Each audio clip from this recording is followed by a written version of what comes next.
que havia concordado com a morte de Estevão, e diz que de repente brilhou uma luz, como um raio.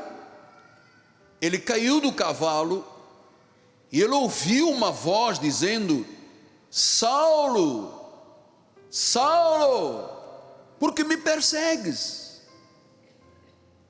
E naquele instante, ele diz a expressão que o salvo diz, e só o salvo pode dizer, porque a Bíblia diz que ninguém pode dizer que Jesus é o Senhor, se não for pelo Espírito. Ele diz: Senhor, e naquele momento, radicalmente, Paulo foi convertido.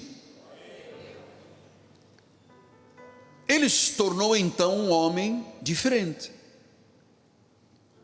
Ele que perseguia a igreja, ele que consentiu na morte de Estevão, ele que prendia as pessoas, de repente, de um top de vida, de um currículo vitae in extremis, o máximo, diríamos nós aqui no Rio de Janeiro, ele era a fina flor do abacateiro. Ele era o último biscoito do pacote, ele era o top. E diz que a partir da sua conversão, foi tão radical como a minha e a sua foram, que ele começou a rejeitar qualquer pretensão de superioridade. Ele disse: eu sou o menor dos apóstolos, quizás eu não sou digno de ser chamado de apóstolo, eu vim fora do tempo. Ele se achava perante os demais apóstolos como um aborto. E ele começou a pregar instantaneamente. Depois que ele foi levado à rua direita, à casa de Ananias, recuperou as vistas, 3 dias depois, ele imediatamente começou a pregar. E ele, amados, abominava a ideia de que a sabedoria humana poderia acrescentar algo ao Evangelho. Ele abominava isso.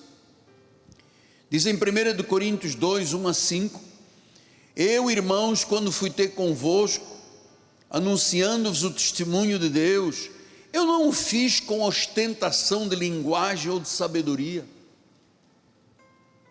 porque eu decidi nada saber entre vós, senão a Jesus Cristo, e olha, não Jesus Cristo nos dias da sua carne, ao crucificado. Foi em fraqueza, foi em temor, foi em grande temor que eu estive entre vocês.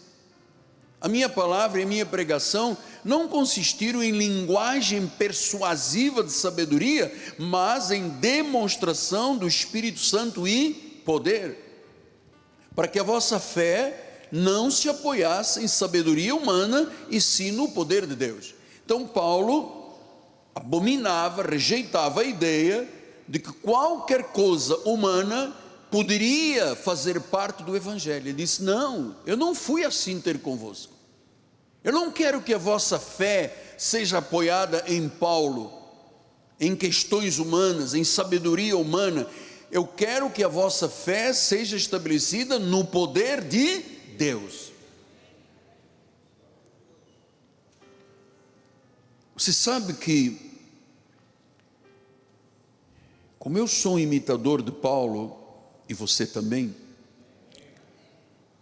eu também abomino a ideia de que eu preciso de acrescentar ou tirar algo ao Evangelho para saber bem. Eu abomino essa ideia.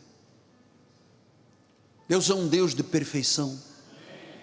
Sua palavra é perfeita. Ele disse: olha, os meus pensamentos, cara, são muito mais altos que os teus pensamentos.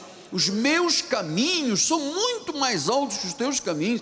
A minha palavra que sai da minha boca não retorna vazia, ela se cumpre, ela tem profecia, ela ensina, ela consola, ela conforta, ela alerta, ela desperta a vida da pessoa, ela faz a pessoa sentir a essência da vida que não sente sem Jesus, nem o Evangelho.